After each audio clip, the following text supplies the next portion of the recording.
আৰক্ষীৰ কনিষ্টেবল নিযুক্তি পৰীক্ষাত ব্যাপক অনিয়মৰ অভিযোগ। লিখিত পৰীক্ষাৰ দুদিন পূৰ্বে উচ্চ ন্যায়ালয়ত অনিয়মক লৈ শুনানি। অসম পুলিচ বিসংগতি আচলতে এই বিসংগতি হোৱাৰ কাৰণ কি আছে? কিয় এই বিসংগতি ৰিজাল্ট অসম পুলিচৰ ৰিজাল্ট দিয়াৰ পিছতে ইমান হাহাকাৰ পৰিৱেশ এটা সৃষ্টি হৈ গৈছিল সকলোৰে মাজত? কিয় এই প্ৰক্ৰিয়া গৈ হাইকোৰ্টে মদিয়াই পালে? এতিয়াও হাইকোৰ্টৰ কেছ চলি আছে। কিয় সেই ষ্টুডেণ্টসকলে অসন্তুষ্টি প্ৰকাশ কৰিছিল ৰিজাল্ট পোৱাৰ লগে লগে? আজি আমি গোটেই কথাখিনি এটো যে আমি আলোচনা কৰিম। আহক আজি ভিডিঅ'টো ইয়াৰ ওপৰতে আমি গোটেই কথাখিনি আলোচনা কৰিম। তো ভিডিঅ'টো সকলোৱে শেষলৈকে চাব, তেতিয়াহে গোটেই কথাখিনি বুজি পাব। আজি কেইবছৰমানৰ পৰা দেখা গৈছে যে এই নিযুক্তি প্ৰক্ৰিয়াসমূহ অসমত যি নিযুক্তি প্ৰক্ৰিয়া চলি আছে, এই গোটেই প্ৰক্ৰিয়াসমূহ ইলেকশ্যনৰ লগত কিবা প্ৰকাৰে সম্বন্ধ থকা যেন লাগে। তেতিয়া সময় আছিল 2023 চনৰ 15 নৱেম্বৰ, যেতিয়া অসম আৰক্ষী খালী পদৰ বাবে এপ্লাই হৈছিল। আৰু আগত আছিল 2024 লোকসভা ইলেকশ্যন। কথাটো হ'ল জেনেৰেলি চৰকাৰী খালী পদ এপ্লাই কৰিবলৈ 30 দিন সময় দিয়া হয়, কিন্তু সেই নিযুক্তি প্ৰক্ৰিয়াত মাত্ৰ 15 দিন সময় দিয়া হৈছিল। কিয় ইমান কম সময় দিয়া হৈছে? তাৰ কাৰণ এটাই হ'ব, আগত ইলেকশ্যন, বহুত জলদি ইণ্টাৰভিউবিলাক সম্পূৰ্ণ কৰি শেষ কৰা হ'ব। চ' গতিকে গোটেই ষ্টুডেণ্টখিনিৰ মাজত, সেই নিবনুৱাখিনিৰ মাজত এটা উৎকণ্ঠাৰ ভাৱ সৃষ্টি হৈছিল যে সোনকালে ইণ্টাৰভিউ হ'ব, আমি দৌৰিব লাগে। এজন আৰক্ষী হিচাপে, আৰক্ষী বিষয়া হিচাপে আমাক নিজকে প্ৰস্তুত কৰিব লাগে। তাৰ বাবে যিখিনি আমি কষ্ট কৰিব লাগে চ' আমি কৰিম। গতিকে চবেই সেই দৌৰত নামি গৈছিল, য'ত লাখ লাখ ল'ৰাৰ কম্পিটিশ্যন আছে। মাত্ৰ 5,000 পোষ্ট আৰু কম্পিটিশ্যন 4-5 লাখ ল'ৰা ছোৱালী। এতিয়া কথা হ'ল ইণ্টাৰভিউ কেতিয়া হ'ব? সকলোৰে মনত সেইটো এটা প্ৰশ্ন দৌৰি আছোঁ আমি, এতিয়া ইণ্টাৰভিউ হ'ব কেতিয়া? আগৰ তুলনাত দেখা গৈছিল যে ঘপকৈ ইণ্টাৰভিউবিলাক 1 মাহ 2 মাহৰ ভিতৰতে সকলো প্ৰক্ৰিয়া সমাপ্ত হৈ গৈছিল। দৌৰ, ৰিটেন, ভাইবা চব সকলো নিযুক্তিলৈকে হৈ গৈছিল 2-3 মাহৰ ভিতৰতে। গতিকে চবৰে সেইটো এটা উৎসাহ আৰু আশংকা এটা আছিল যে বহুত জলদি হৈ যায়। গতিকে সকলোৱে এটা ভাবি আছিল যে কেতিয়া হ'ব। এতিয়া কিবা SLBIB কিবা আপডেট বিচাৰি আছিল, কোনো পোৱা নাছিল। কিবা নটিচ পাম বুলি ভাবিছিল, একো নাই। গতিকে তেওঁলোকে ভাবিলে যে আমাৰ মুখ্যমন্ত্ৰী ডাঙৰীয়া মামাক আমি কথাটো সুধোঁ, গম পাম, তেওঁ আমাক কিবা এটা আনচাৰ নিশ্চয় দিব। কাৰণ সেই সময়ত ইলেকশ্যনৰ সম্পূৰ্ণ কেম্পেইনিংবিলাক যথেষ্ট হৈ আছিল। গতিকে মামাক সোধা গ'ল, আৰু মামাই তেতিয়া ইলেকশ্যনৰ সময়ত তেতিয়া ঘপকৈ তেওঁ ক'ৰবাত কৈ দিছিল যে জুনত হ'ব, 2024 জুনতে হ'ব, কেতিয়াবা ক'ব মে'তে হ'ব, কেতিয়াবা ক'ব জুলাইতে হ'ব। जो लोग पुलिस होना है, मई महीना में पुलिस का रनिंग होगा, दौड़ना हो जाएगा। इसका पहले मैं आप लोगों को SP साहब को बोल के आप लोग कोई जाओ पुलिस और एडमिट कार्ड जुलाई हब, ग्रेड 3 ग्रेड 4 सेप्टेम्बर अक्टोबर। তেতিয়া ল'ৰা ছোৱালীখিনিৰ মাজত এটা আৰু উৎসাহ সৃষ্টি হৈ গৈছিল যে এই হ'বই, মে'ত হ'ব বুলি কোৱাৰ লগে লগে আৰু কি লাগে, জুনত হ'ব বুলি কোৱাৰ লগে ঠিক তেনেদৰে এই গৈ অক্টোবৰ মাহ পাইছিল। অক্টোবৰ মাহৰ 3 তাৰিখৰ পৰা ফাইনেলি অসম আৰক্ষী ইণ্টাৰভিউবিলাক আৰম্ভ হৈছে। অক্টোবৰ 3 তাৰিখৰ পৰা ডিচেম্বৰ 25 তাৰিখলৈকে সেই অসম আৰক্ষী নিযুক্তি প্ৰক্ৰিয়াৰ ফিজিকেল টেষ্ট অনুষ্ঠিত হৈছিল। চ' সকলোৱে খুব ধুনীয়াকৈ ইণ্টাৰভিউ দিছিল, কাৰণ যথেষ্ট সময় পাইছিল।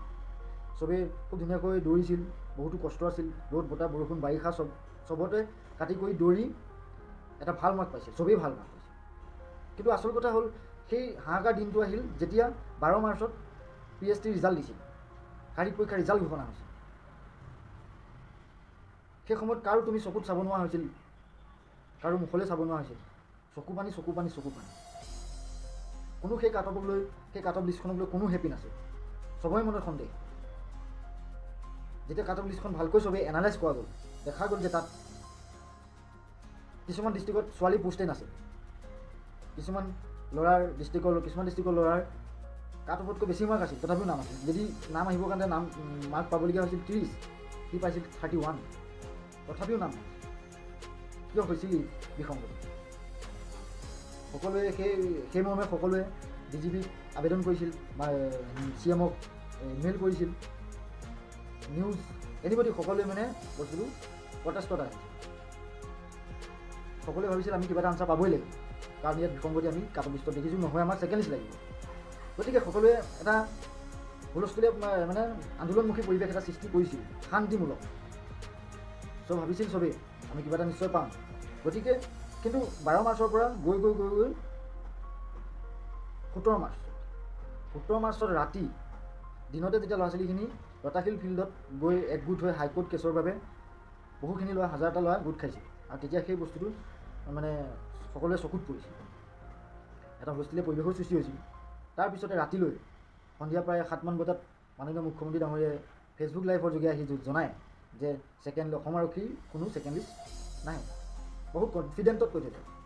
অসম পুলিচৰো দ্বিতীয় কাট অফ নোলায়, কিন্তু বছৰটোৰ শেষৰ ফালে আমি আকৌ নতুন অসম পুলিচত খালী হৈ থকা পোষ্টসমূহ আমি এডভাৰটাইজ কৰিম। কোনোবাই যদি পোৱা নাই হতাশ হ'ব নালাগে, দৌৰৰ প্ৰেক্টিচ অব্যাহত। কিন্তু পিছলৈ প্ৰায় 28 তাৰিখ, মাৰ্চৰ 28 তাৰিখ মানলৈ SLPFB আকৌ এখন নটিচ প্ৰকাশ কৰে যে ছফ্টৱেৰ প্ৰগ্ৰেমত কিবা ইছ্যু হৈ আছে, তাত কিবা এটা ৰং হৈছে, ইৰ'ৰ আছিল, ছফ্টৱেৰ মানে ইৰ'ৰ হৈছে। গতিকে তাৰপিছতে কিছুমান ল'ৰা আকৌ নাম আহি গৈছে, বস্তুটো এটা বিসংগতি টাইপ। কিন্তু ল'ৰাখিনি সেইটোতে মানে শান্ত নাছিল। গোটেই সম্পূৰ্ণ ল'ৰাখিনি যেতিয়া গম পাইছিল গোটেই কথাখিনি যে বিসংগতি এটা নিশ্চয় হৈছে, SLPFBক সম্পূৰ্ণ দাবী জনাইছিল যে আমাক এটা পোষ্টৰ এগেইনষ্টত 5টাকৈ ল'ৰা মাতিছে নাই, আমাক তথ্য লাগিব। আৰু মেইন থিং কথা আছিল যে পোষ্টখিনি ডিষ্ট্ৰিক্ট ৱাইজ আছিল বুলি লিখা আছিল, কিন্তু কোন ডিষ্ট্ৰিক্টত কিমান পোষ্ট আছিল সেইসমূহ লিখা নাছিল। তাৰপিছতে গতিকে SLPFBক ল'ৰাখিনিয়ে দাবী কৰিছিল, সকলো ল'ৰা ছোৱালীয়ে দাবী কৰিছিল যে কোন ডিষ্ট্ৰিক্টত কিমান ল'ৰা ছোৱালী পাছ কৰিছে আৰু কিমান ল'ৰা ছোৱালীৰ নাম আহিছে, সম্পূৰ্ণ আমাক ডিটেইলছ আমাক লাগিব। আৰু সেইবাবে SLPFBয়ে যেতিয়া কোনো তাৰ তথ্য ৰাজহুৱা কৰা নাছিল, গতিকে ল'ৰাখিনিয়ে ভাবিলে যে আমি শেষ ৰাস্তা হিচাপে আমি মাননীয় হাইকোৰ্টক, উচ্চতম ন্যায়ালয়ক আমি হাইকোৰ্টে আমাৰ শেষ ৰাস্তা হ'ব। গতিকে সেই বস্তুটো গৈ হাইকোৰ্ট দেখা গ'ল যে ইয়াত সম্পূৰ্ণ এটা বিসংগতি আছেই। গতিকে এতিয়া বৰ্তমান ইয়াৰ কোনো সম্পূৰ্ণ এটা ৰিজাল্ট অহা নাই ছেকেণ্ড লিষ্টত গৈ, কিন্তু এটা নিশ্চয় আহিব। মে' 7 তাৰিখে ইয়াৰ শুনানি হ'ব, তাতে দেখা যাব ইয়াৰ আচল কাৰণ কি আছিল। আমি আশা কৰোঁ ৰিজাল্টটো সদায় ভালেই হ'ব লাগে। গোটেই কথাখিনি আছিল, গোটেই বস্তুটো আছিল এনেকুৱা ধৰণৰ।